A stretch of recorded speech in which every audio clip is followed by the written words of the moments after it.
নমস্কার, Bengali story telling channel থেকে আমি শুভ্রা। আজকের গল্প নিমাই ভট্টাচার্যের লেখা। গল্পের নাম সেলিম চিশতি। দেওয়ানি আম ও এখন আর সম্রাট বিচার করেন না। দেওয়ানি খাস এই বীরবলের সঙ্গে পরামর্শ হয় না সম্রাটের। রাজপুত দহিতা জাহাঙ্গীর পত্নী যোধাবাই তুলসী মঞ্চে প্রণাম করে দেওয়ানি খাসের আসরে আসন গ্রহণ করেন না। সেসব দিন তো শেষ, ফুরিয়ে গেছে। ফতেপুর সিকরি এখন মুখ বধির প্রাণহীন।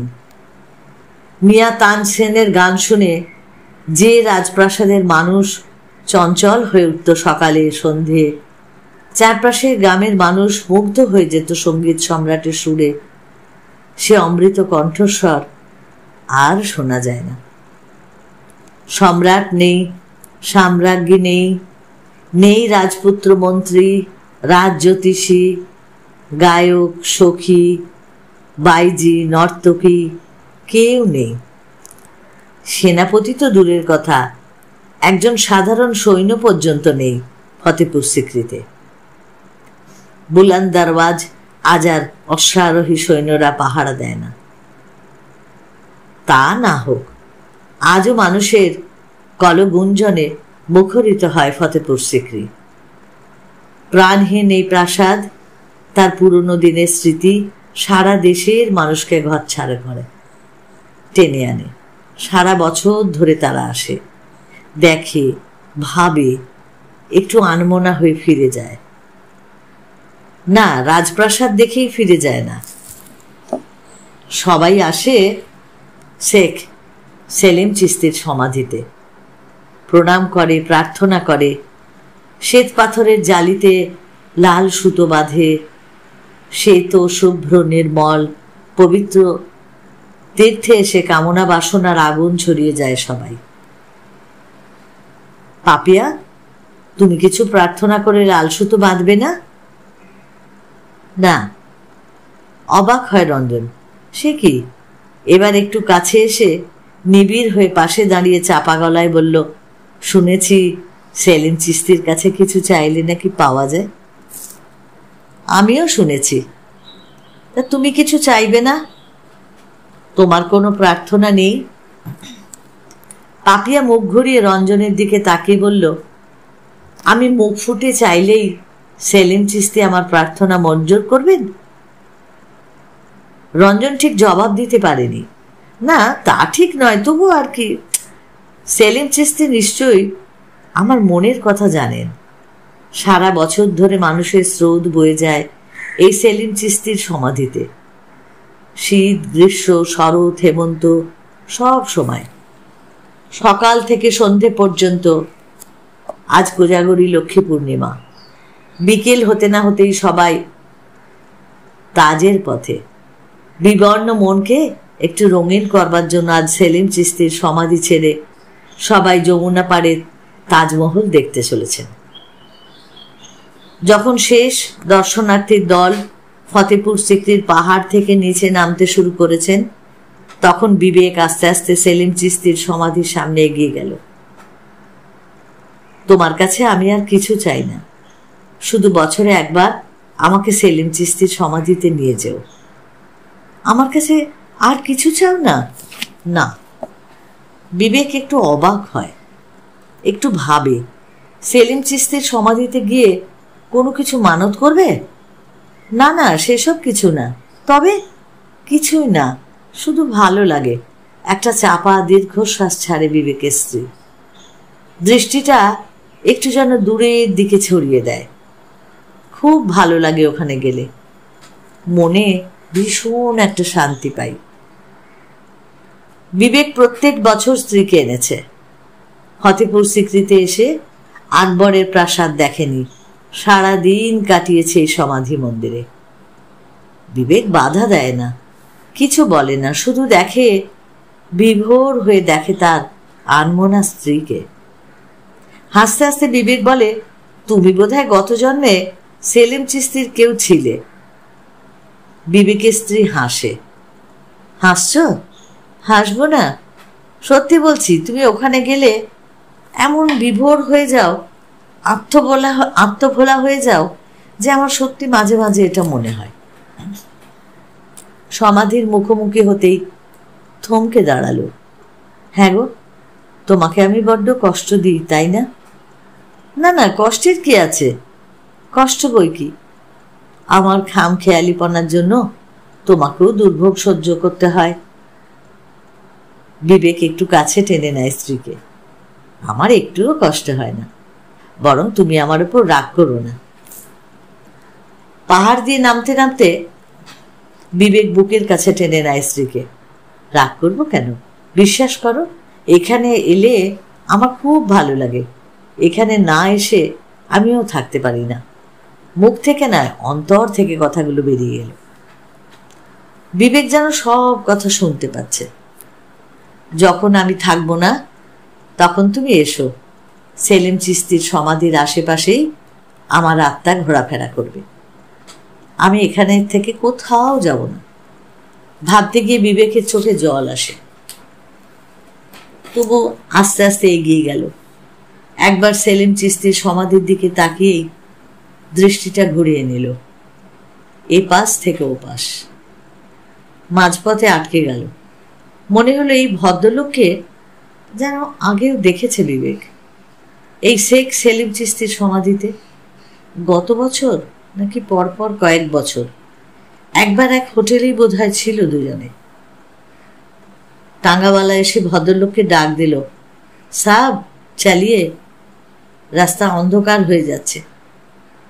ভদ্রলোক ঘুরে দাঁড়াতেই বিবেক যেন চিনতে পারল।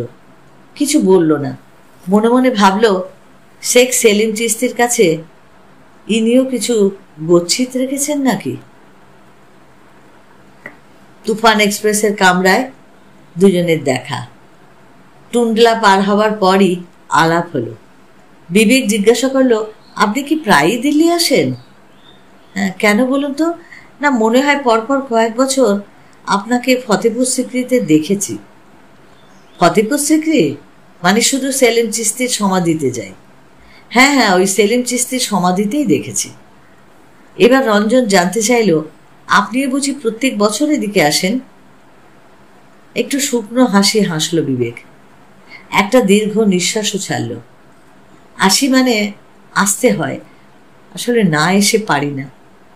কিছু মানত করেছিলেন বুঝি? কিছু মানত করিনি। সেলিম চিশতির কাছে আমার কিছু চাইবার নেই। তবে আসেন কেন? তুফান এক্সপ্রেস চলছে। কানপুর ফতেপুর পার হয়ে এলাহাবাদ আসে রাতের অন্ধকারে। প্রায় সবাই ঘুমিয়ে পড়েছে। এদের দুজনের চোখেই খালি ঘুম নেই। আচ্ছা রঞ্জনবাবু, মারা যাবার পর আত্মার কি দেখা পাওয়া যায়? ঠিক জানি না, তবে অনেকে বলে পাওয়া যায়। বিবেকবাবু তলিয়ে যায় নিজের মধ্যে। বোধহয় মির্জাপুর এলো। রঞ্জন প্রশ্ন করল, আপনি কি অলৌকিক কিছু দেখার আশায় সেলিম চিশতির সমাধিতে যান?